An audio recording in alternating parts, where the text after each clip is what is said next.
प्राप्तस्य कल्याणगुणार्णवस्य वन्दे गुरो श्रीचरणारविन्दम्।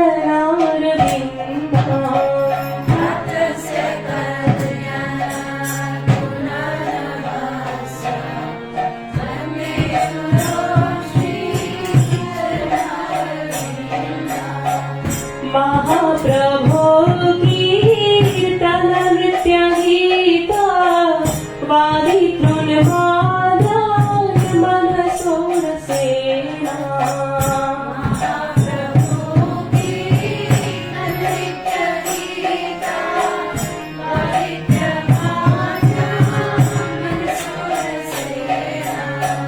रोमाञ्चनं पाश्रुतरङ्गभाजो वन्दे गुरो श्रीचरणारविन्दम्।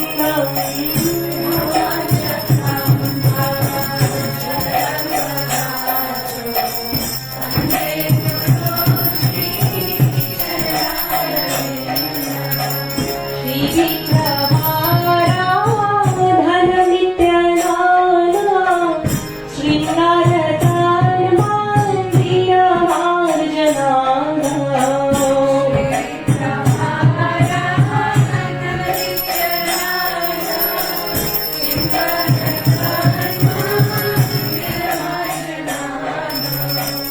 युक्तस्य भक्तांश्च नियुञ्जतोऽपि वन्दे गुरो श्रीचरणारविन्दम्।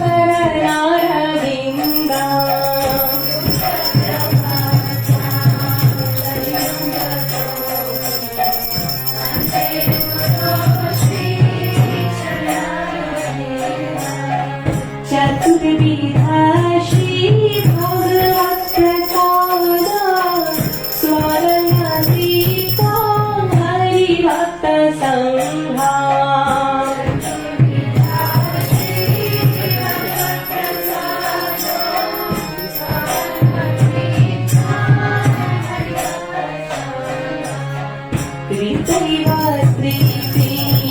भजत सदैव वन्दे गुरो श्रीचरणारविन्दम्।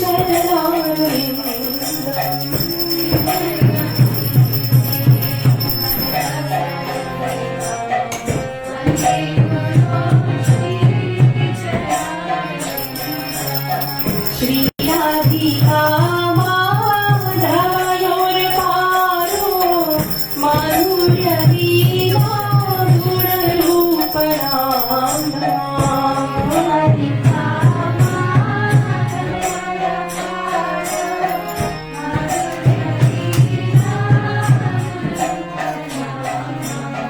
प्रतिक्षणा स्वादनरूपस्य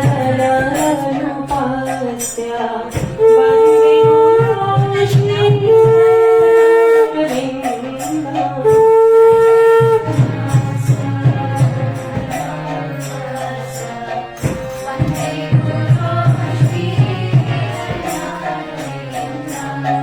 निकुञ्जयूनो रसिकेदिसेथाय नारायि प्रियो चिरदीक्षणीया।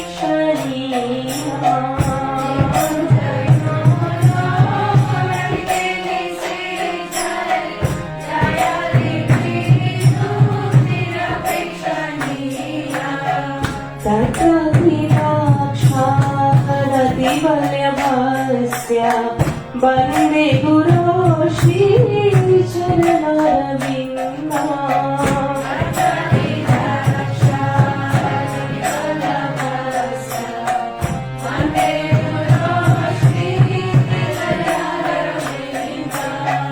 साक्षाद्धरित्रिणा समस्तशास्त्रे उक्तस्तथा भारत एव सति।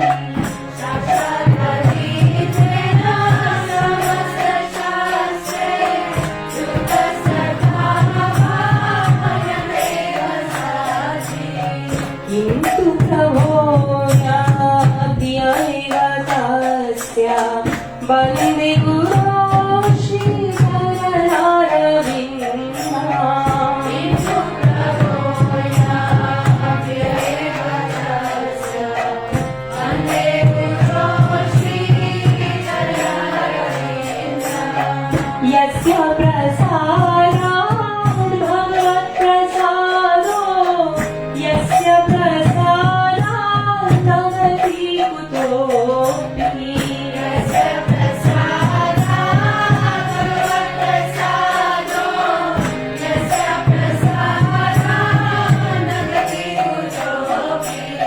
ध्यायस्तु वंशस्य यशस्ति सन्ध्यां वन्दे गुरो श्रीचरणरविन्दम् ध्यायस्तु वंशस्य यशस्ति सन्ध्यां वन्दे गुरो श्रीचरणरविन्दम् जय जय प्रभुपाद जय जय प्रभुपाद जय जय प्रभुपाद जय जय प्रभुपाद जय जय प्रभुपाद जय जय प्रभुपाद जय जय प्रभुपाद जय जय प्रभुपाद जय जय प्रभुपाद प्रभुपाद प्रभुपाद जय जय Prabhupada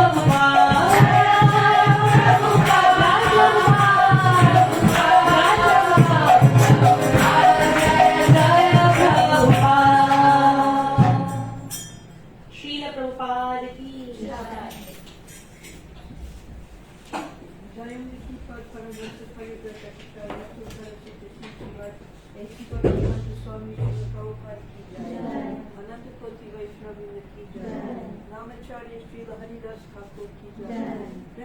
Shri Krishna Chaitanya Prabhu Nityananda Shri Advaita Gadadhar Shivasadi Gaur Bhaktivinoda Shri Shri Radha Krishna Gopa Gopinatha Shama Kunda Radha Kunda Giri Govardhan Ki Jai Shri Vrindavan Dham Ki Jai Mayapur Dham Ki Jai Jagannath Puri Dham Ki Jai Kusmaran Ki Jai Jamuna Mai Ki Jai Ganga Devi Ki Jai Samaveda Bhaktivinoda Ki Jai. All glories to the Seven Devotees. All glories to the Seven Devotees. All glories to the Seven Devotees. All glories to Shri Shri Guru Guru. All glories to Shri Prabhupada.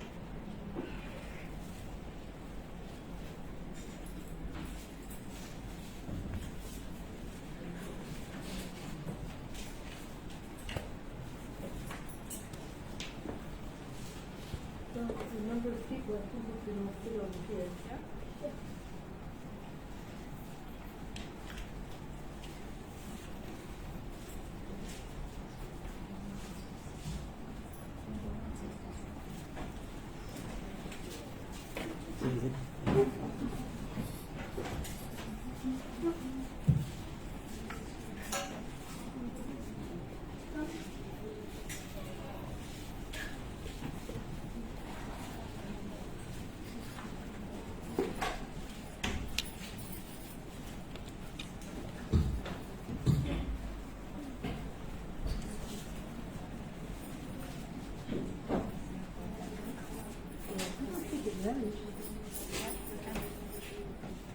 I'm going to have to sit here because I can't hear you. Okay. Sit. I'm sorry.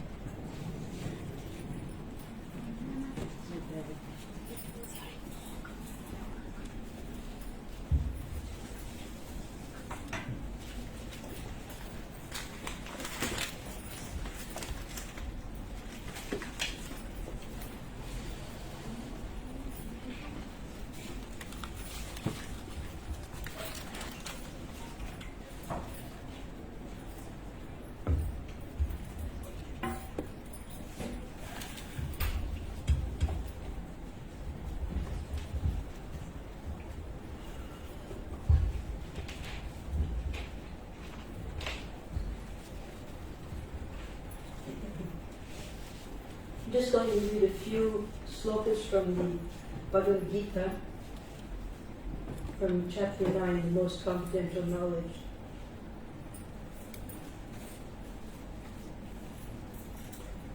I envy no one, nor am I partial to anyone. I am equal to all. But whoever renders service unto me in devotion is a friend, is in me, and I am also a friend to him.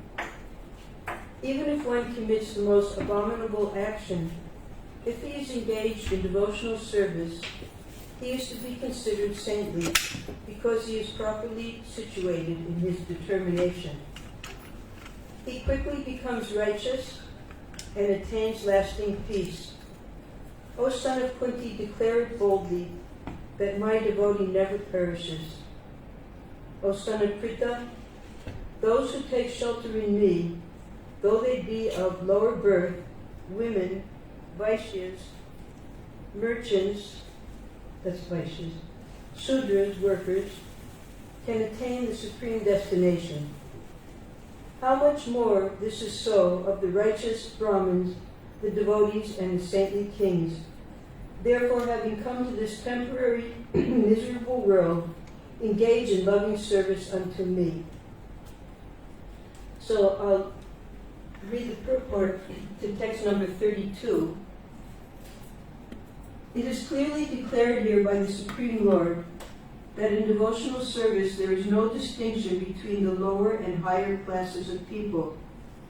In the material conception of life, there are such divisions, but for a person engaged in transcendental devotional service to the Lord, there are not. Everyone is eligible for the supreme destination. In the Srimad Bhagavatam 2:4-18, it is stated that even the lowest, who are called chandalas, dog eaters, can be purified by association with a pure devotee. Therefore, devotional service and the guidance of a pure devotee are so strong that there is no discrimination between the lower and higher classes of men. Anyone can take to it. The most simple man, taking shelter of the pure devotee, can be purified by proper guidance. According to the different modes of material nature, men are classified in the mode of goodness, Brahmins, the mode of passion, Kshatriyas or administrators, the mixed modes of passion and ignorance, Vaishyas or merchants, and the mode of ignorance, Sudras or workers.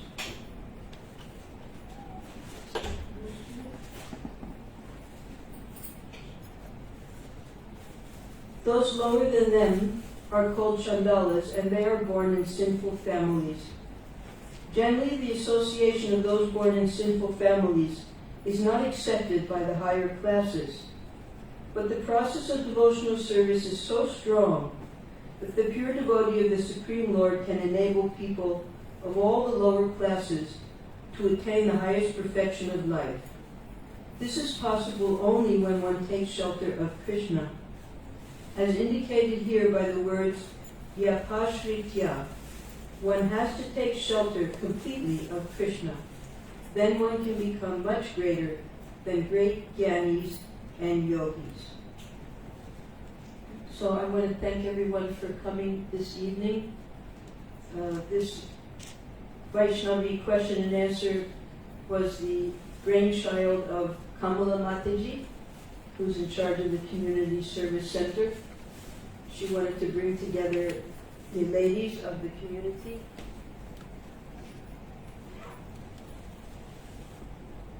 And she asked me to speak this evening. So I told her that I felt that it should be more of a question-answer instead of just one person speaking, because we used to have very lively question-and-answer programs before in Prabhupada's house, and the devotees kind of missed that. So I asked her to announce if anyone had any questions. Only one question was given to her. Where is that question? Is Kamala here? No, she just All right. So she told me that the question was,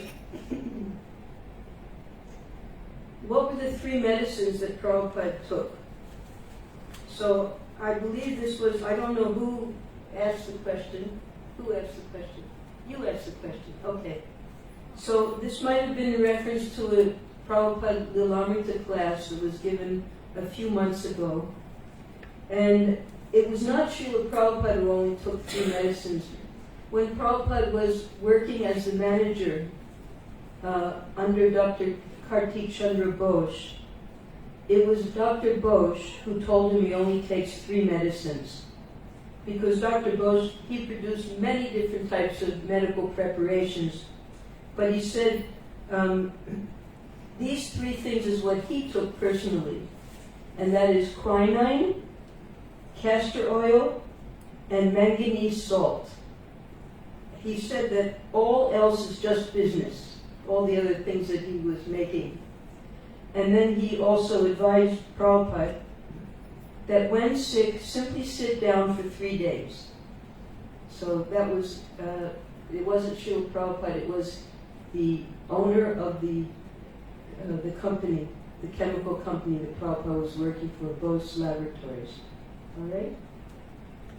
So I brought with me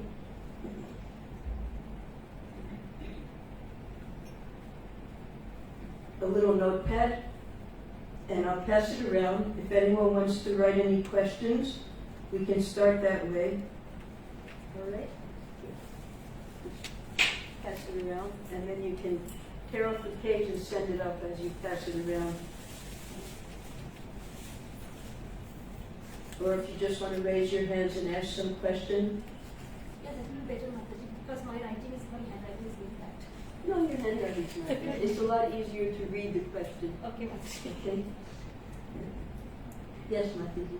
Mataji, oftentimes we get a little carried away with what we're doing in terms of devotional service that we all try to do in the temple.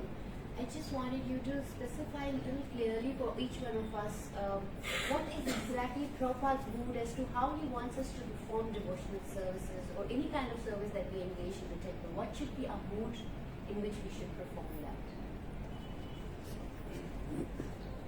Well, according to Krishna, any service we perform is appreciated. There's no higher or lower service. And Prabhupada made that very clear when at the temple opening. He said that whether you're a pujari and you're bathing the deities were Krishna and Balaram, and they were white marble and black marble, or you're washing the floor of the temple, which is also black marble and white marble, they're both on the absolute platform. So it's not that any service is higher than the other service.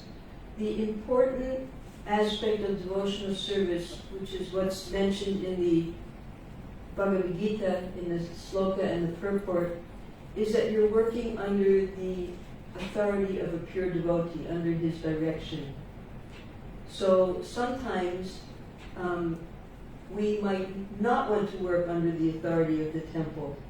We might think that we have a better idea of what we're going to do. So the best thing, because all of our attempts at service are to assist Srila Prabhupada in his order that was given to him by his spiritual master. We're all just his assistants, as incapable and unqualified as we are. So coming through the line of disciplic succession, or the line of the authority that Prabhupada has set up in the temple, we follow that. Even when there are discrepancies, there have been discrepancies in the past in temples, Prabhupada would say that the innocent devotees who were simply following these directions, they're not to be blamed. But those who are the leaders, they should have known better and stopped. So if you simply follow the directions of your temple authority, whoever that might be, and you can choose who that is, because again, it's a matter of when you place yourself under the care of a particular devotee, you have to have enough faith and trust that this devotee is going to help me in serving Srila Prabhupada. So that would be the first step, is to find someone who you feel the service you're doing under that person's direction will be of value to Srila Prabhupada's mission. All right? And then you're in a safe situation. Okay? Thank you, ma'am. Yes, Mataji. So how do you understand the service that you do, if you're doing it for your sense gratification, or you're doing it to please Krishna? What's the difference there? For your sense gratification or for Krishna's sense gratification? Right. How do you distinguish that? Well, there are four main activities that we engage in. That's eating, sleeping, mating, and defending. So the eating part, that's easy. Whatever we offer to Krishna, that's for first Krishna, we offer the bhoga to him, and then the prasadam is what we take. You want to pass that around more? Yeah. Thank you. And the sleeping, well, if we're engaged in devotional service all day, then at night we're sleeping for Krishna, dreaming about Krishna naturally because we've been engaged in service all day. And the mating part, well, in nowhere is mating stopped in devotional service. Krishna says in the Bhagavad-Gita that he is sex life when it's according to religious principles, according to Dharma. So one can even engage in sex life, in mating, in Krishna's service. Even Srila Bhaktisiddhanta Saraswati said that he would have hundreds of children if he felt that they would all become Krishna conscious, though he remained a Naistik brahmachari his whole life. And defending, that also we can do for Krishna. Just as if we feel that Krishna or his devotee is being attacked in any way, then not for ourselves, and the example is Jad Bharat. Even when he intentionally appeared to be like he was dumb and deaf and crazy. In that lifetime, that's what he wanted to do because he didn't want to get entangled again as he had in his previous life as Bharat Maharaj. So even when the dacoits, his father and his mother died, and then he was under the care of his stepmother and his stepbrothers and brothers. And they treated him very badly, but he didn't care. They gave him abominable food to eat, and he didn't even care. And then they would put him out in the paddy fields at night, which was a very difficult job because of wild animals. And he didn't care. He still did it. But then when the dacoits caught him, and they were going to sacrifice him to Kali, he didn't even protest. And it was Kali herself, who's Vaishnavi, she's a great devotee, she couldn't tolerate that a devotee of Krishna was going to be slaughtered. So she came out of her own murti, and with the chopper that they were going to kill Jad Bharat with, she grabbed that and she killed all the dacoits. So we can even defend for Krishna. All right, so if anything that's done for Krishna, then that's not for our personal sense gratification. And ultimately, it yields the greatest sense gratification, because when Krishna's pleased, everyone's pleased, including ourselves.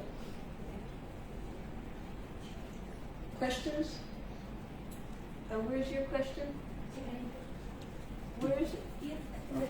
Oh, yes.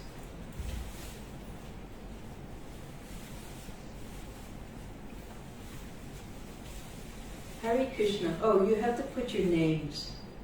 So whose is this? Will you please tell us how you became a devotee? When did you meet Srila Prabhupada? And how long you are doing service in Krishna Balaram Temple? Who asked this question? Me. Okay. Okay, I'll just speak briefly because there are other questions. Please tell us how you became a devotee. Well, I met the devotees. I first came in contact with Bhagavad-Gita because I was a student of Oriental philosophy. I decided at age 15 that I wanted to study Oriental philosophy and worked very hard to get into the best university that taught Oriental philosophy. And there at the university, before the classes started, I decided to read a book, and I picked Bhagavad-Gita. And when I read Bhagavad-Gita, before the classes started, I left the university to find the devotees because I decided I didn't want to waste 4 years of my life. So then I found the devotees, and in May of 1970, I moved into the Philadelphia temple, and August 1st, Srila Prabhupada initiated me. Prabhupada had just left to come back to India. So he was in Japan, he wrote me a letter, gave me instructions, And at the same time, the temple president wanted to marry me. So both were together, initiated me and blessed us in our marriage. And when did you meet Srila Prabhupada? I didn't get to meet Srila Prabhupada until a year later when he came back from India. This is when he took the 40, 50 devotees to India. Then he came back in July of 1971, and all the devotees converged to New York to meet him. And I met him then for the first time, and I received second initiation, and I had private darshan with Prabhupada at that time when he gave me the Gayatri Mantra. So it's been now 53 years, since I was initiated, and I've been doing service at the Krishna Balaram Temple since 1974. Okay.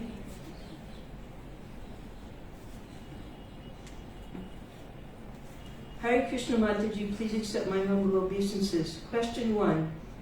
How to become humble? Yes, we just have to practice. We have to, It's me. yourself. Okay. We have to practice to become humble. How to learn art of forgiveness. How to learn the art of forgiveness. Yes, there are some seminars that Mahatma Das has given on the art of forgiveness. So, actually forgiveness is the principal quality of a Vaishnava, that they learn how to forgive. So, you can listen to his things, it's on the Dandavats, and see what advice he has for that.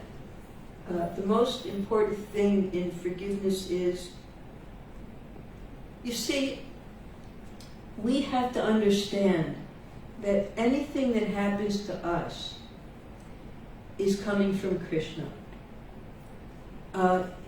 We have to have this single-minded, this single vision that anything anyone does, they're being directed by Krishna.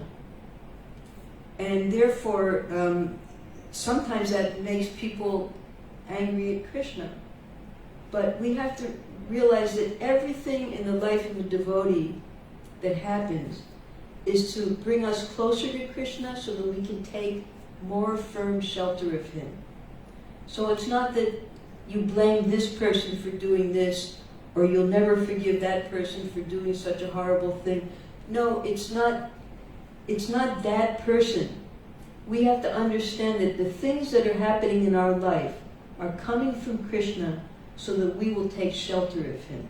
Even the most horrible things that might happen in our life, that's so that we will take shelter of Krishna. There's always a lesson. So it's not that person. We have to understand where this is coming from, and then we have no hard feelings towards anyone. Okay? Question 3. If we are given a service where I need to correct at times, but recipient may take as offenses backfires, how to encourage them? Yes, well, this would even happen to Srila Prabhupada. That's why he would be very careful, because from the age of 5 to 15, a small child, you can correct. But after the age of 15, when you try to correct, it doesn't work anymore because they'll rebel. And from the age of 15 onwards, you have to make the person or the person who you're trying to correct your friend. And in a friendly relationship then, they will accept your advice. But after the age of 15, it's more often that they will rebel unless they're completely surrendered to you, which is a rare case.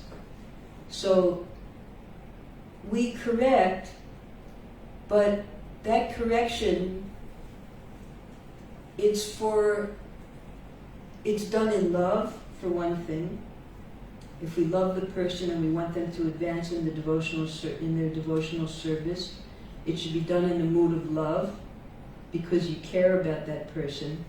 And then that person will understand that what you're saying to them is because you love them, that you're saying it as a friend and someone who really cares about them. So Srila Prabhupada, even there was a period when the devotees, the male devotees, they were growing their hair long and even coming to see Srila Prabhupada with long hair, with the explanation that, well, we have to preach in places where we can't look like devotees. And Srila Prabhupada, he appealed to the devotees that I'm an old man and you're all young men. I can't correct you, but I request you that please every fortnight you shave your head, or maximum once in a month you have to shave your head, because this is the Vaishnava principle, to be clean shaven. So it's not that everyone listened to Prabhupada. And some people, when they were corrected by Prabhupada, they even left him. We have an example. There was one devotee here who was in charge of marketing, and Prabhupada called him in and was very, very, very corrective to him, that you're being cheated, he was telling him the real prices. And the devotee got so upset that he left the movement and went and took shelter of one of Prabhupada's godbrothers and asked permission if he could take initiation from Prabhupada's godbrother. So Prabhupada felt very badly afterwards. But this is not the sign of a surrendered disciple.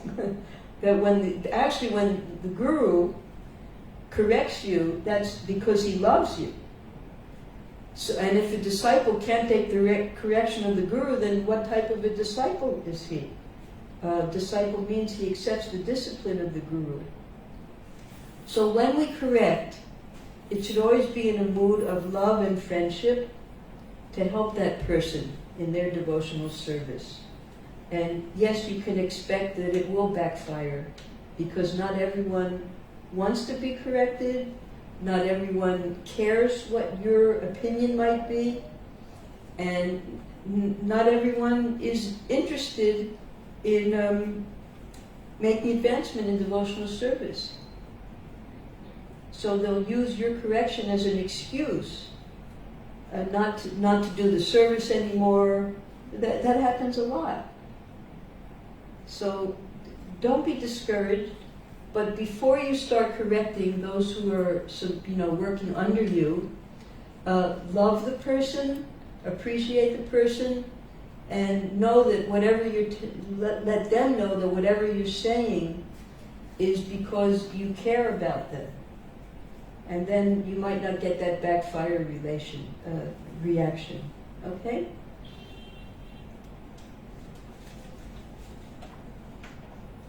Many a times I see what we study and what we apply is not always in line. How to bring balance?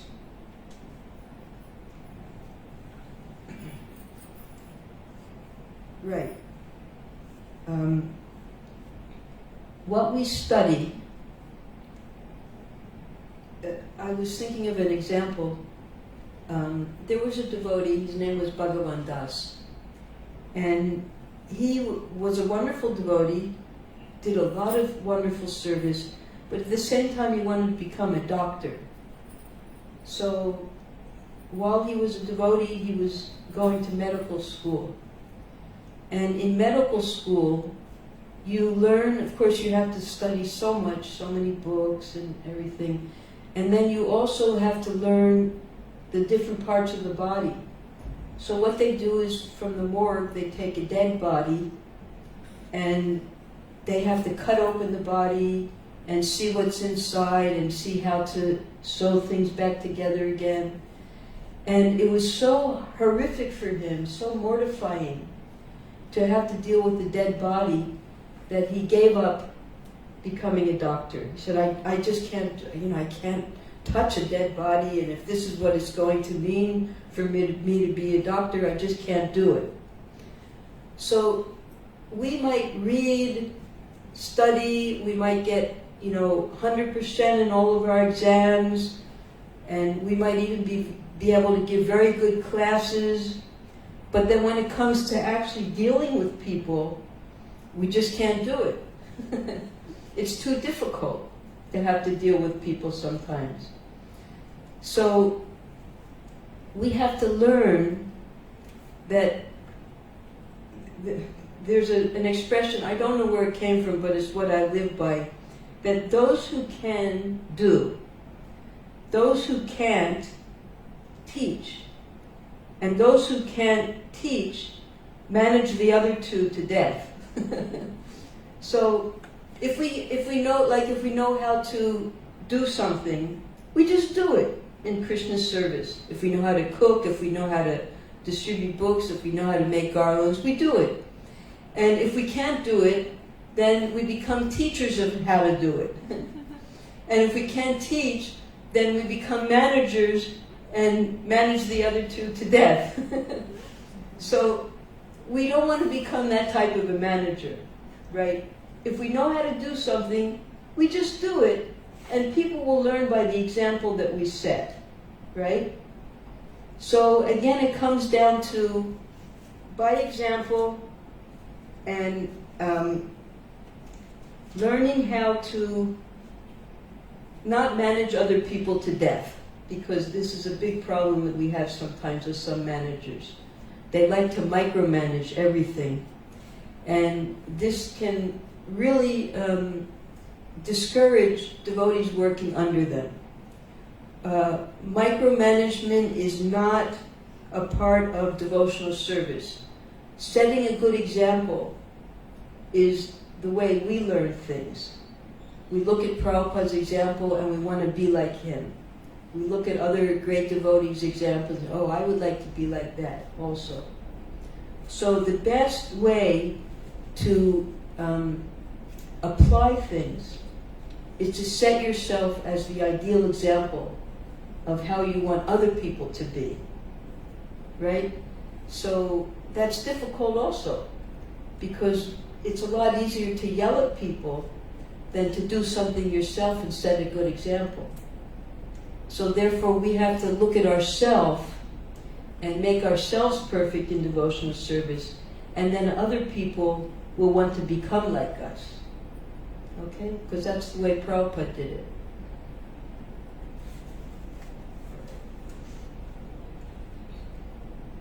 What are factors to consider when selecting a guru? So who asked this question? You haven't taken initiation yet? How old are you now? You're 20 years old? Wonderful. You've been a devotee your whole life, right? Yes. On the request of the temple, I wrote a book called Vaishnava Etiquette, and there's a whole chapter in there. I'll give you the book as a gift. You can read that. You might have it, called Vaishnava Etiquette? Okay. Well, there's a whole chapter how to determine how to choose the guru that you want. So you can read that. Okay? All right. Thank you. Not sure this is applicable to the purpose of this class. In your class on Sunday evening, you are making it in home, or you are doing transcription or translation. So you are not like coming in the temple to do the seva. well, that doesn't matter. Yeah. It's all part of Prabhupada's service, transcribing and sewing, and that's, you're still connected. You're still doing service, right? Who do you transcribe for? For my Guru Maharaj. Oh, really? That's wonderful. Yes. In English? Yes. Oh, that's fantastic. Well, that's direct service to your Guru Maharaj then. Yeah. It just came to me because Radhika Mataji, Madhava Prabhu's Kirtaniya's wife, Yes. she mentioned this to me that before, there were not many devotees, so Mhm. there were so many services, and now for one service there are so many devotees, and so the movement has changed, and that's why Well, it's expanded to the point where there's more service now also. There's so many preaching programs and so much to do. Now we're feeding up to 20,000 people a day per prasadam. Just a few months ago, it wasn't more than 5,000 people a day. Right? I don't know how you do it. Mataji does that, right? That's her service. How were you able to expand like that? I don't know, just my two shoulders and just seeing Prabhupada smiling. Oh, Because that's what he wants. I mean, doesn't it hurt to? I built muscle. I'll bet you did, yeah. So that as the movement expanded, then the service also expanded. Yes, we had a lot to do previously. We had to do the work, some Prabhupada would say sometimes that this devotee does the work of 10 men. But now with all the movement, the temple, number of temples, the number of devotees, the service has also expanded. it was an observation of hers, so Yeah. that's why I was asking. No, you're definitely, it's not indirect service at all. Indirect, the way Prabhupada describes indirect service is if you're in Maya, that's indirect service. You're still doing some type of service. You're serving a cat, you're serving a dog, you're serving your family. It's all still parts of Krishna, but that's indirect service. But devotional service is always directly related, some way or other, through the Guru. So there is no difference if someone is coming to the temple every day doing something or doing No. service. No. Especially as grihastas. Grihastas don't get to come to the temple that much. They have their responsibilities at home also, because their home is like a temple. And just one question that you mentioned that the first was grihastas who live separately in the temple. Does that still exist in ISKCON? That possibility, does that still exist in ISKCON? That grihasta couple? Because in my country, for example, there would not be a possibility for that in the temple. So the Right. grihastas must live outside. There is no possibility anymore for that in the temple, at least in my country. I don't know how is it here. Well, we used to have that facility here. My husband and I lived separately, and we did service. Prabhupada made sure that anyone living in the temple that couldn't live with their wife. And if you wanted to live with your wife, then you would have to move out. So depending upon what facility is there in the temple, if there's enough facility, then one would live in the brahmachari ashram, one would live in the brahmacharini ashram. Because I think that has stopped. There was a GBC resolution in the 80s, something like that. But the grihastas had to move out. I'm not sure. I'm just, or my memory. I've never heard of that. Here, the way Prabhupada did it was that all the women had to live in one room together. We all lived together in one room. And we all did service. And many of us were still married, but our husbands were doing service in other departments. And we didn't, of course, none of us had children, those of us who were living like that. So it was easy to live separately from your husband because we had no household responsibilities.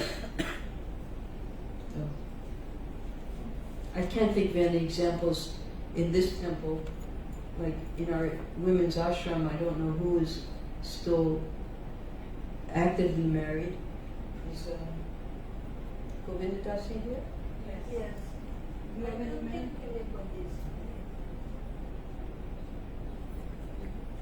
But facilities there if they wanted to. Mostly it's, in our women's ashram, it's mostly widows or separated, something like that. But there used to be facilities. Why is it that that's the best way? What? Why is it that the best way for the husband so that there's separation? Well, because the grihastha life is compared to a train, and the tracks are the Guru's instructions and the service to Krishna, and the train moves along like that. So if you're both the husband and the wife are engaged always in that service, then there's no opportunity for unnecessary sense gratification. They're both serving their Guru and Krishna together.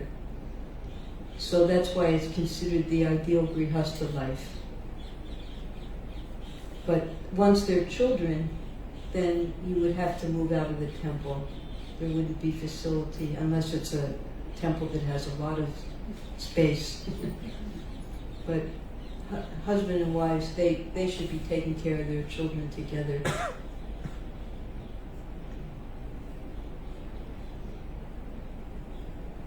We lived like that for many years. We lived like that for 13 years. Not, and in fact, they, when we first came to India, there's India Today, it's a big magazine here, so they did an interview of us, and because we were always living and serving in temple president, and I had so many responsibilities and things like that. So they asked, how many years have you been married? Maybe we were married 12 years by then. And do you have any children? No. In fact, we never had any sex. And the woman was like, 12 years married? No. We don't have time. So one devotee came from Bombay and they showed Prabhupada the article and they said Prabhupada really liked that article. So yeah, that used to be the Grihastha example in the early days of Krishna consciousness. There was, as you were saying, there was just so much to do. We didn't have, some of us, we just didn't have time for developing our married life. We were just so busy serving Prabhupada. And it was very, very happy life because we were serving Radha and Krishna all the time and out preaching and there was just so much that had to be done. Who had time for sense gratification? So. That you looked about the Nanjaya and Bhagavad-Gita and then Vrijalata, I think. What? Vrijalata. Vrijalata. Bhagavad-Gita Yes. and Nanjaya. I think they were here. No, they weren't. I asked her that because we were all living separately. So, but then what Prabhupada did here was, because this guest house originally it had 44 rooms in it, and a lot of the rooms were taken up by the women and the children. And Prabhupada, like this door right here goes into Prabhupada's room, Prabhupada's house. He would hear the kids, the babies crying, and and he said, "Why are there so many women and children here?" So in 1976, one of our life members in Bombay, Mr. Tapadia, he donated the Goshala land, the original Goshala land, not the big part, where the inside part. And Prabhupada then called Dhananjaya and said, "I am giving this to you. I want all the grihastas to move there with their children. And you all live there and you come here." We would have to come from Mangalartik every day. We'd be here all day. But the grihastas all lived there from 1976 onwards. They weren't allowed to live in the guest house anymore. And so I asked her, I said, "How did you have a rich life? What happened?" She said, "Well, we went out preaching. They were, let's see, Prabhupada told, when Prabhupada told Dhananjaya that he should be the temple president, it was in Mayapur. It was in 1974. And then he sent Dhananjaya here. But Dhananjaya, at that time, there was another devotee here named Harikesh, who was mentioned in class this morning. He was a brahmachari. He was the acting temple president. So Prabhupada said, don't tell Harikesh that I've made you the president. I just want you to go and see what's going on there. So when Dhananjaya came here, because the construction was going on, Harikesh started looking at him, what are you doing here? So Dhananjaya, and then Prabhupada also told Dhananjaya at Mayapur, before he came here, he said, where is your wife? She was in England. He said, call her immediately, because wherever the wife is, the husband will go. So she has to come here. So she eventually came here, but by the time she got here, because she was American, he was British, Scottish, they were very anti-American in the 70s. So it was very hard for her to get visa and everything like that. She finally came, and by that time, Dhananjaya wrote to Prabhupada and said, Harikesh is looking at me funny, so I'm going to go and learn how to make life members from Tejas in Delhi. Tejas was in charge of our Delhi temple. So he had gone to Delhi, and he was traveling making life members. And she said in Moradabad, they conceived Brijlata, and then they came back here. By that time, the temple was open, and they gave birth to Brijlata, the first baby who was born here in 1976, I think it was. Maybe it was late 75. I don't remember exactly. Was the Pariya house already? Huh? They were living in the Pariya then? Or?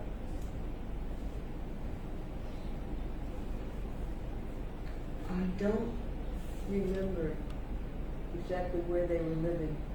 Because I remember she was saying they were staying somewhere here. I mean, just It might have been. It might have been before Taparia House, because Taparia House came a little after the temple was It's like there was some exceptional situation. yeah, before Taparia House, the Grihastas had to live in the temple. There was nowhere else for them to live. No one lived outside in those days. There were hardly any devotees here. So, I do remember because Vishwani and Bhagopal, they went to the maternity, the lady who was going to deliver the babies at the same time. They were, having in labor at the same time. It was just a matter of a few minutes difference that Brijlata was born and then Vrindavaneshwari was born, but they were born, almost at the same time.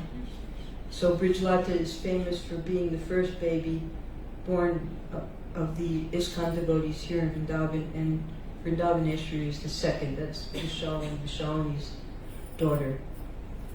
So, but even Vishal and Vishalini, they didn't. When everyone moved to the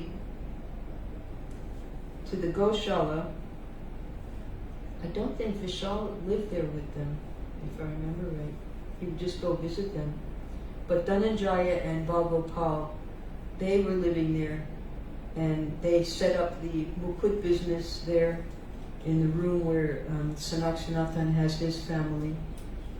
And they were making outfits for deities for all of ISKCON around the world. That was Prabhupada's instruction to him. All right, any more questions? Yes, please. So I had heard some time back that I was hearing somebody, and he said in spiritual life it's never stagnant. You're either progressing or regressing. It's not. So what are the visible indications of progress and regressing?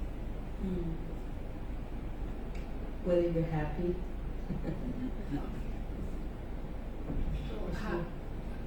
If you're engaged in devotional service, then you're always joyful.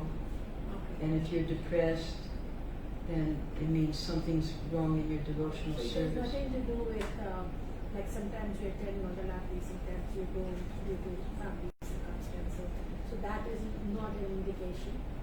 Well, it depends what your circumstances are.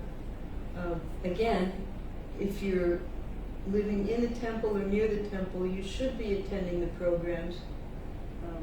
And then if you can't live near a temple, then you should make your home into a temple, and you should have those activities at your home. Yes? Just in connection with this, that I heard one of the youngsters told me that actually coming to Mangalarati every day can make you proud, because you think that you wake up every day and you look down on the others who cannot. So how to deal with such a statement? How you can, because I understand there's some logic in it. I mean, some logic is there. Well, pride doesn't always mean that you look down at other people. You can be proud of being able to follow the regular principles and chant 16 rounds and attend. That's for your, proud of yourself. But it doesn't necessarily mean that you look down upon other people, because all of us have weaknesses. So, and none of us, there's no comparisons in devotional service, because everyone is going at their own pace. And we don't know how many lifetimes we've, had to, but we're all learning the same lessons. But again, the best thing is to just always set a good example. Like you and your husband, every day you're at Mangalarti. I'm sure you don't feel proud of it. You're just happy to be there. Yes, but I just thought that, thank you, I'm sorry for the but. But when I heard this, I felt that, how undeveloped I am in teaching somebody, or, because maybe this example is kind of backfiring, maybe if somebody cannot do that, or she's not at the stage or something, she can feel that as a, but I know how to deal with something like that when you... Well, I'm sure you don't look down upon people.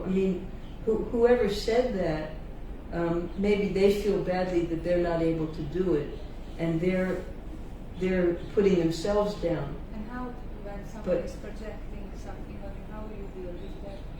But who is projecting?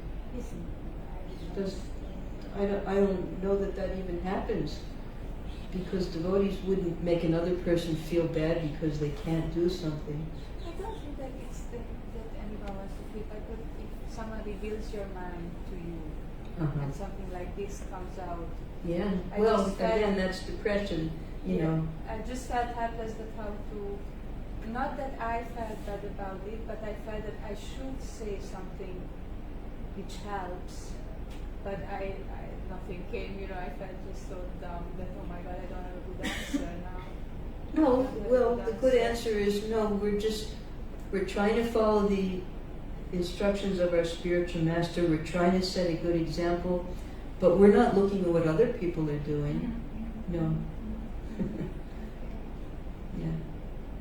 Because anyone who is following the instruction, they don't have that attitude of, I'm better than this person because I'm doing this and they're not doing it. Yeah, A devotee just doesn't think like that. A manager might say, well, it's Prabhupada's rule that if you don't attend Mangalarti, you have to starve, and that's the manager's. If you're a temple commander, maybe you have to be a little strict. But the ordinary devotee, they're just worried about, am I pleasing my spiritual master or not? That's all. And you'll see that the devotees who do follow the principles, they're usually the humblest, because they're really trying hard to just make their spiritual master happy.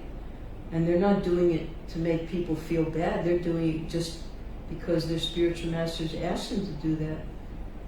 Like you have Bhakti Tirtha Maharaj. He was so strict in everything that he did. And he was the humblest devotee. I think nobody was more humble than him. And no one was as strict as him either.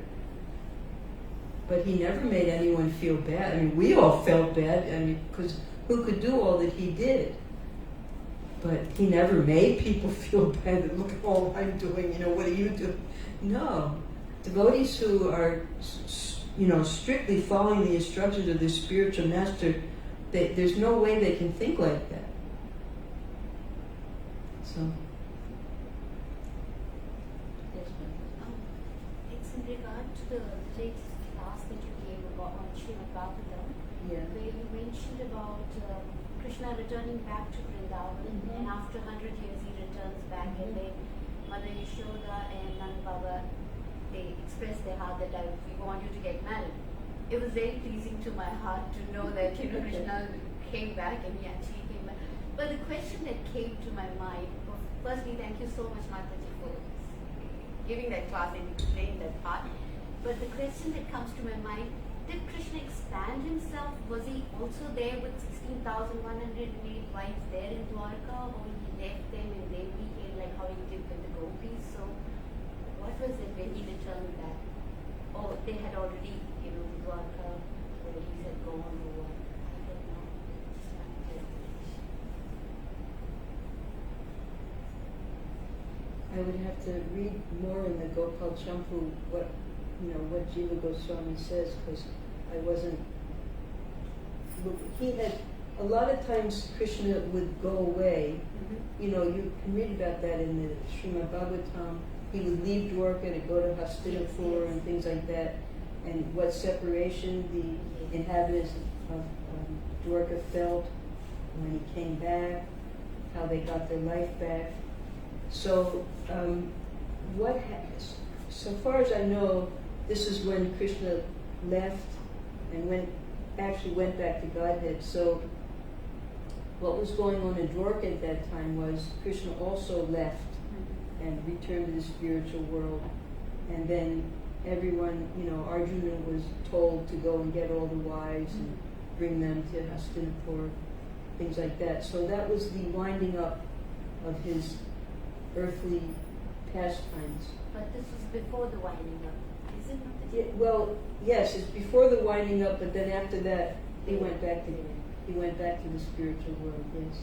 So the chronological order, if I understand, that Krishna was married and was there with the Dwarka people, devotees, and then when he returned to Vrindavan, he said, "Now I'm not going to go back." So then he got married to the gopis here, and then he didn't go unless he just winded up the whole thing. That's just it. I haven't read that far. Right. But thank you. I was just reading what I had to read for the class. And then, at least for myself, I study as much as I have to. Because if you overstudy, then you go past 9 o'clock and nobody, everybody's hungry. So when I had enough for that class, according to all the words and the purport, then I stopped reading. But it was a very nice class. Thank you, Mataji. Thank you. I'll try to answer your question later. Sorry. Thank you. I have a question. Yeah. In the first chapter of the Bhagavad-Gita, Prabhupada translated Janardana as a maintainer of living entities. But in the 10th chapter, in the 18th verse, Prabhupada translated as killer of the atheist, Janardana. So why? You mean in the transliterations? Yes, in word-to-word. In the word-to-word. meaning. Well, Prabhupada didn't always do the word-to-word meanings. His disciples would sometimes do that. So we'd have to look at the context of, because what they would do is, here we have the Bhagavad-Gita right here. Do you know the slokas? 18, 10, 18. 10, 18. Okay. I know this because I used to be one of the Sanskrit editors, so. Okay, 10, 18.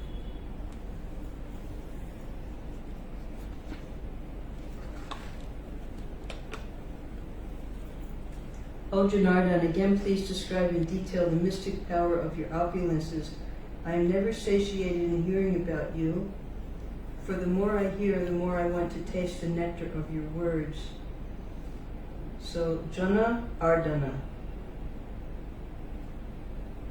O killer of the atheists.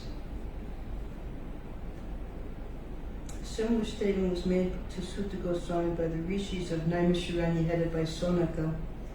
One can never be satiated even though one continuously hears the transcendental pastimes of Krishna, who is glorified by excellent prayers. Those are... Okay. We would have to look at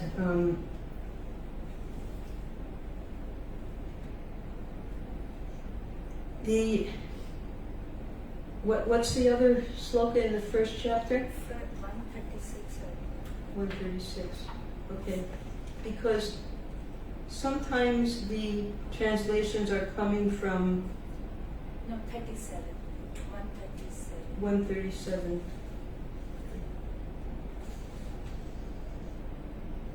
137, 138.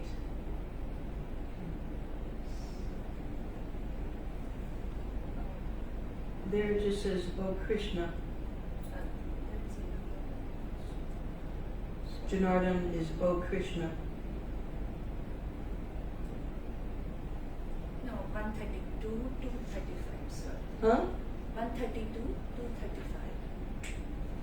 132 to, I see, to 35. Okay. Govinda, Krishna.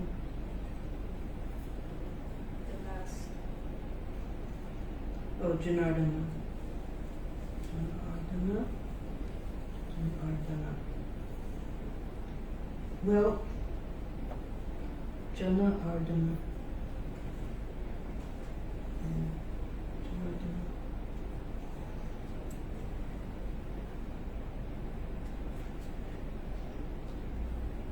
We would have to possibly go to, you can go to bbtedit.com and see, because there they have the original transcripts and things like that. Whether Prabhupada did this, whether one of his disciples did it. And because in BBT Edit, that's when all of the changes or the original script is given. So you can study bbtedit.com.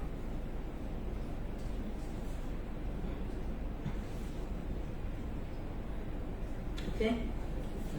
Yes, Mataji. In the Bhagavad-Gita, I was reading the 16th chapter, verse 1 to 3. In the purport, Prabhupada is speaking about the different qualities mentioned in the verse.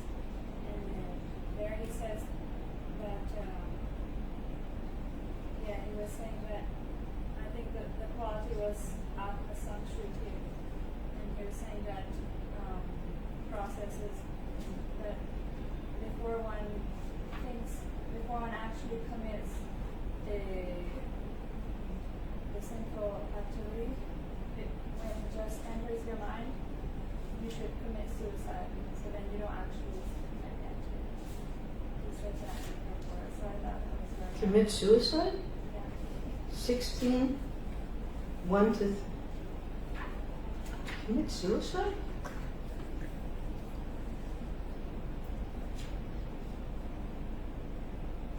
He was referring to, I think, Shokanaritas.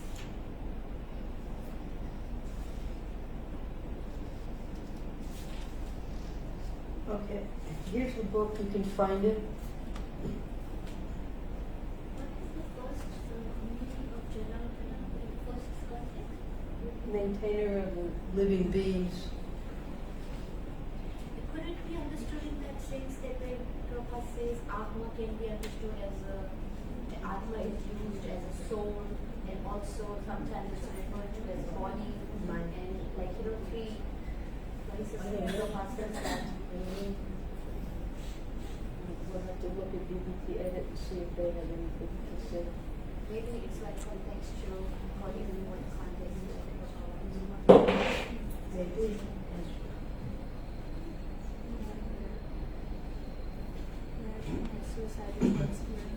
Okay. It says here, for a sannyasi or anyone who is aspiring to get out of the clutches of material nature and trying to elevate himself to the spiritual nature and go back home, back to Godhead, for him, looking toward material possessions and women for sense gratification, not even enjoying them, but just looking toward them with such a propensity, is so condemned that he had better commit suicide before experiencing such illicit desires. So these are the processes for purification.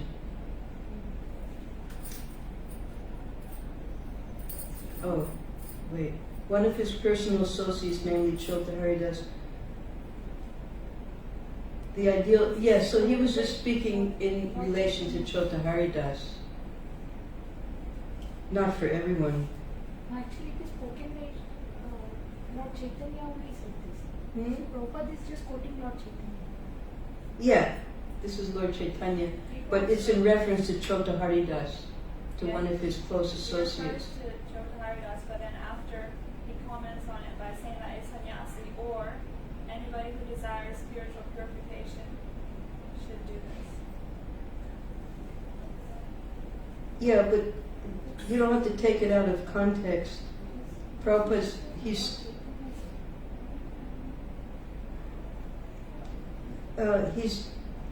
speaking about Chota Haridas. I mean, nowhere in devotional life is suicide recommended. Now, the pastime with Chota Haridas is exceptional. And it's not that everyone, for instance, when Vishnu John Maharaj supposedly committed suicide, it's never been confirmed, but that's what they say he did. So then Prabhupada's private response to that was that he wasn't serious about devotional life. Prabhupada didn't condone what he did by the committing of suicide. Nowhere does Prabhupada condone suicide. That's why I'm wondering why he would quote such an exceptional statement in the Bhagavad-Gita and make a statement such as this is the process for purification, as if that's like what all the leaders of the Bhagavad-Gita should do. One has to follow the rules and regulations of a particular status of life in order to purify his existence. For a sannyasi, intimate relations with women and possession of wealth for sense gratification are strictly forbidden. But you see, when Srila Prabhupada's sannyasi disciples fell down, he explained to them that it's better you live in the Grihastha ashram where you're comfortable than being a false sannyasi. So this is Kali Yuga, and we cannot expect to we can expect fall down. And Prabhupada was very, very kind and merciful to his fallen disciples, and he gave them encouragement that whatever ashram you're in, wherever you're comfortable, you continue like that. He didn't tell them better you commit suicide. So how do you say that? He's just quoting Lord Chaitanya. So if that wasn't what he wanted people to do, then Not at all. you're like, we know, but this person like Excuse Vishnu me? John did it, right? I was saying that we know like the philosophy of Krishna consciousness, so we wouldn't do that. We know that Prabhupada obviously wouldn't want us to do that, but a new person who just like read the Bhagavad-Gita might be like, maybe that's why it's good.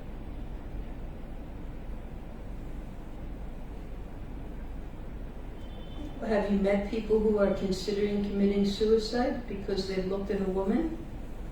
Well, I just know the instance of Vishnu John. Yeah, but I'm telling you what Prabhupada's reaction to that was. His reaction was that he said that he wasn't serious. He said he wasn't serious. In his devotional life, yeah, because there are other options rather than committing suicide. I also think I read somewhere where Srila Prabhupada said that Vishnu John Swami hadn't heard the rest of what Srila Prabhupada said. He had, Vishnu John Swami had left the group before he could hear the conclusion of Prabhupada saying after the suicide. When Vishnu John Swami Yes. asked that question. Yes, That that he was left the good. group Yeah. before he heard the rest of what Srila Prabhupada said, because Prabhupada wasn't condoning that committing suicide. Yes, that's right. He said additionally that nowadays you don't commit suicide. He said something else after that, but Vrindavan Swami had already left Had already left. the group. Right. That might also have been. But at no time did Prabhupada ever condone suicide. He's just quoting Lord Chaitanya here. The last sentence of that paragraph.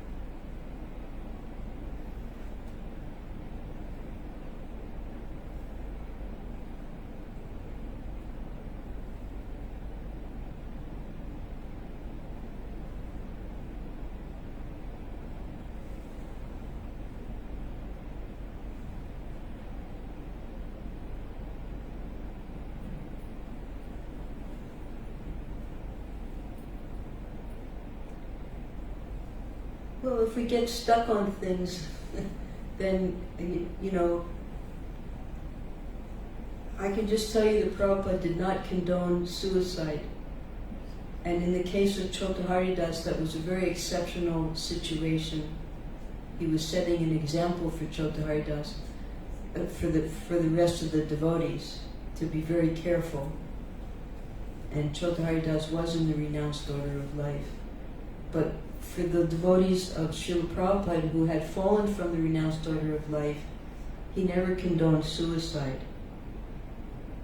He told them that just like when Gajendra was in the water, he was weak because elephants become weaker in the water, whereas the crocodile becomes stronger. So if you're not strong in the sannyas ashram, then better you return to the grihastha ashram. And many of Prabhupada's sannyasi disciples did return to the grihastha ashram.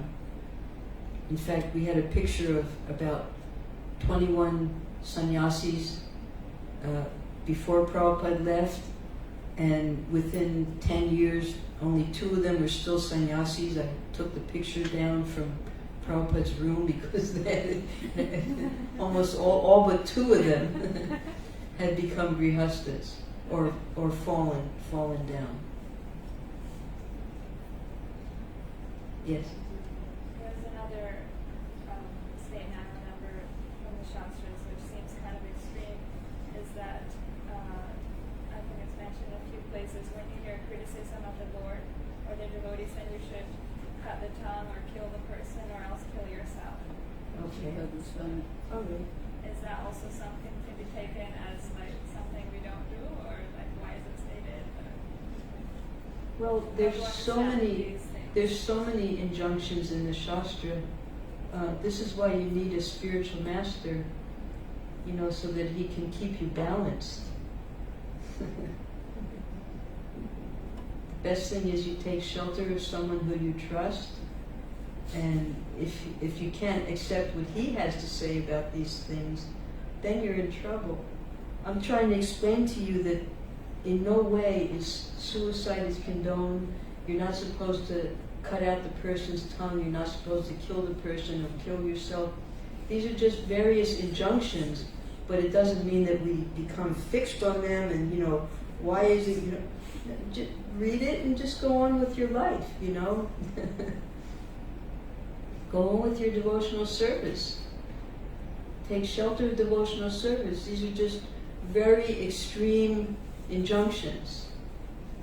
And just like with the Manu Samhita, the devotees asked Prabhupada, should we read the Manu Samhita? And he said, first of all, you're not qualified to read the Manu Samhita because you're on lechas and yavanas. And second of all, you would die if you tried to follow all the injunctions. There's so many rules and regulations. So that's why he didn't give them to us.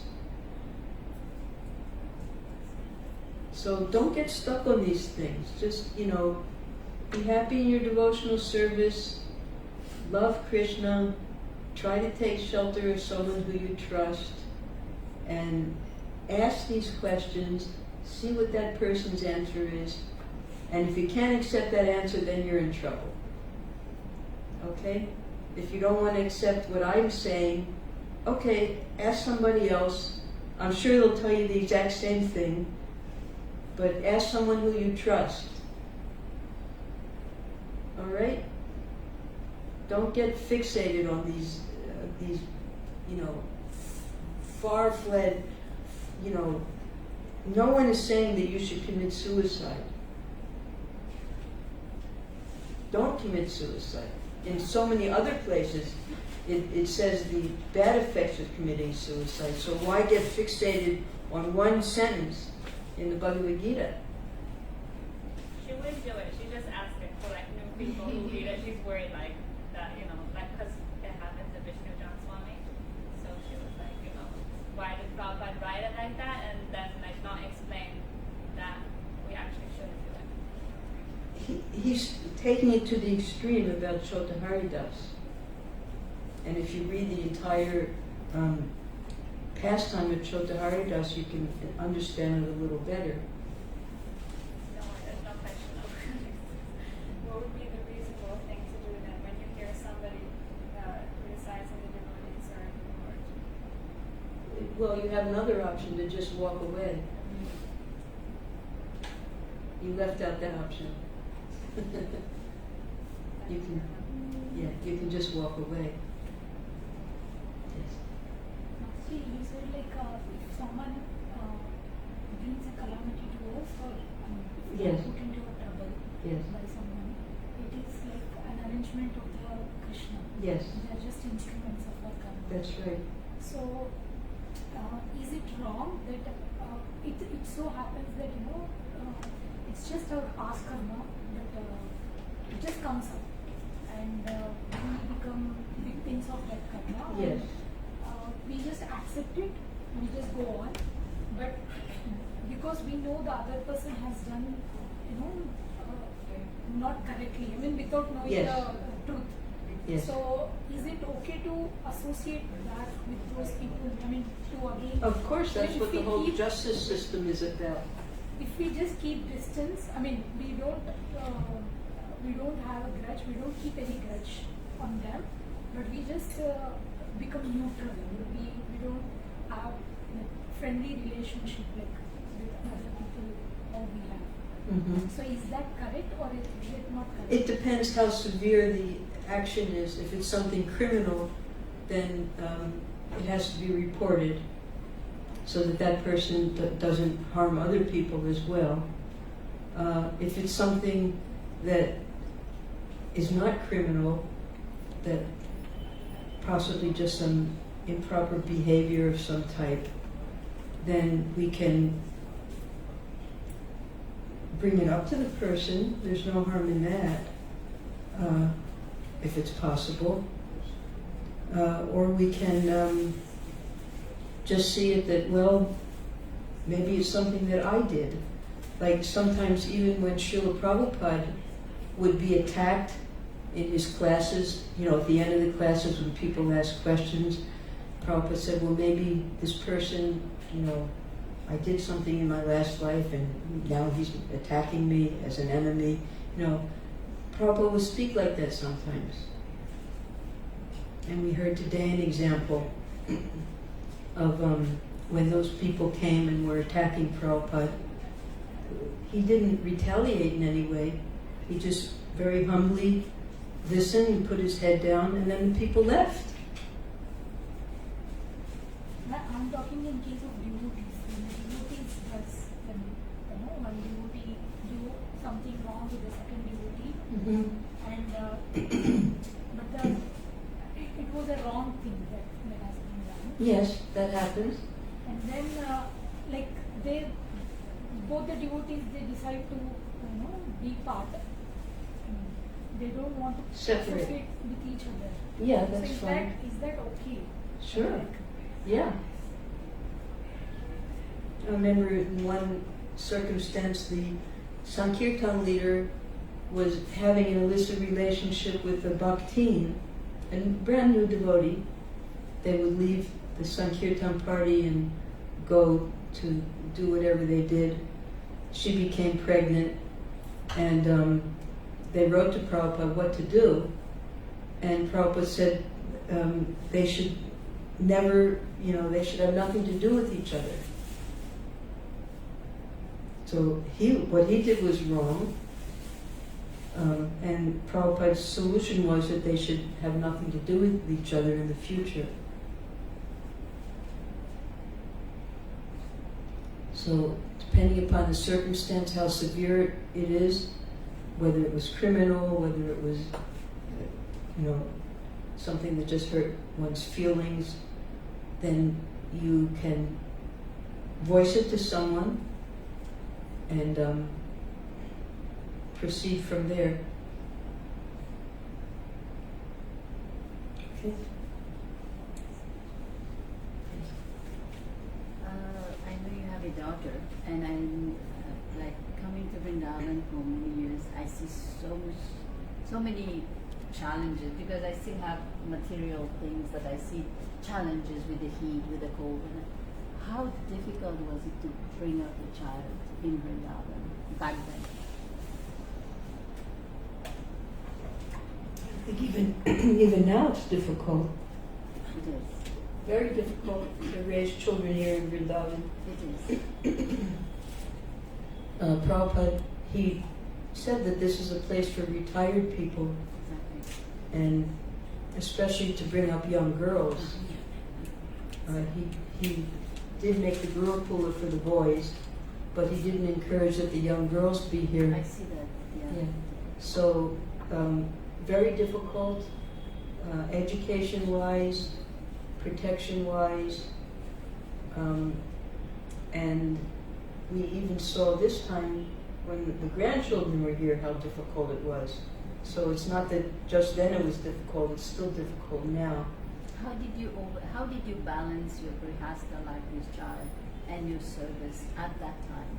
Because things were completely different from arrangements and facilities and all these things. So how did you're a strong person, you're one of my role models in devotional life. So Thank you. how did you balance that life? Well, I was a single mother, in the sense that my husband didn't live with us. He left and went back to America to do his service there. So I was completely under the protection of the temple, and I continued service throughout the whole time that I raised her. And I did that by, when she was under 2 years old, I was able to do the service. So, I'd have a bhaktin or someone playing with the baby while I was the temple secretary, did all the secretarial service, things like that. And then from the age of about 2.5 to 5, I became a nursery school teacher for the Gurukula. So then I took care of all the children that age. And then at the age of 5, she was able to be admitted into a local school. So then that gave me a few hours in the day to do the service while she was in the school. And that went on until she was in 7th standard, 12 years old. Then I took her out, and she began preparing for initiation. So she learned garland making, cooking, all the devotional activities here in the temple, and then got double initiation at the age of 14 from Indaduna Maharaj. And then from that time onwards, I homeschooled her. I got a program, and we just did homeschooling up until 12th standard. And by that time, she was already initiated, and then she went to college here. First 1 year in Mathura, and then 1 year in Rishikesh. And then by that time, she chose to do Ayurveda. So she wanted to study in America so she could get accreditation to practice there. So I sent her to the Los Angeles temple. She lived there in the Los Angeles temple for 2.5 years and did her degree there. And then she got married. So it was a success story. It is a success story. And your credit to you. Well, it And was the- difficult for It her. takes though. a village to bring Yes, up it takes a village to raise a child. Yes. That's right. And it was only because the temple accommodated us. We stayed at the Goshala, or before the MBT was built, there was an old house. We stayed there. We stayed in the guest house because the temple president always needed me to be there for dictation and things like that. They always, because I took full shelter of the temple, they gave me full protection. So, yes, that's really the way it was with raising that child. She's a wonderful devotee, and in Portland, Oregon, we used to meet every week on Tuesdays Yeah. for the program. Very nice. Because I know some children who were born here and raised here, they have some of them have resentments of, like missing out or whatever.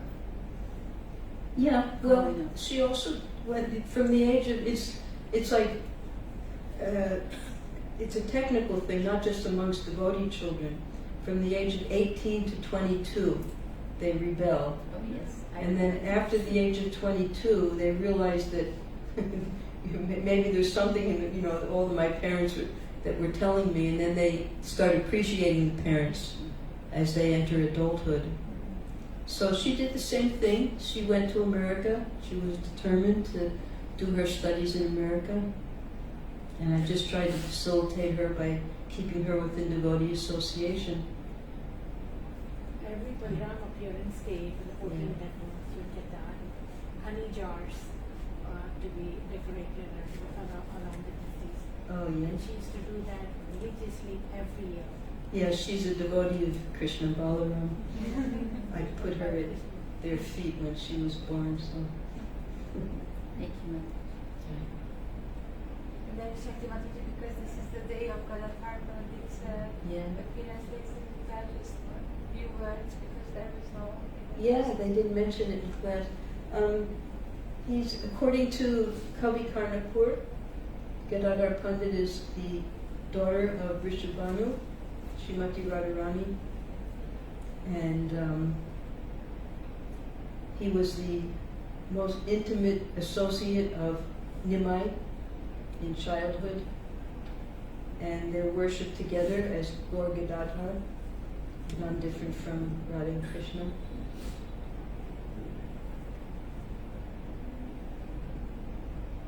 All right.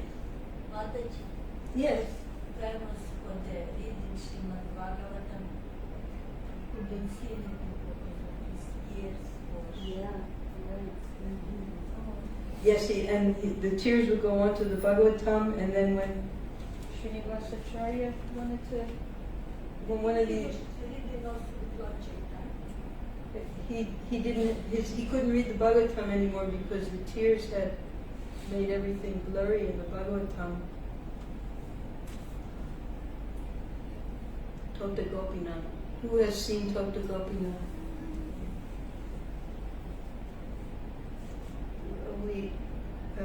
My husband asked Prabhupada about the Murti because we went there in 1975, and when we went in there, the Pujari was telling us that the deity used to be standing, but when Gadadhar Pandit became old, he sat down so that he could continue dressing him.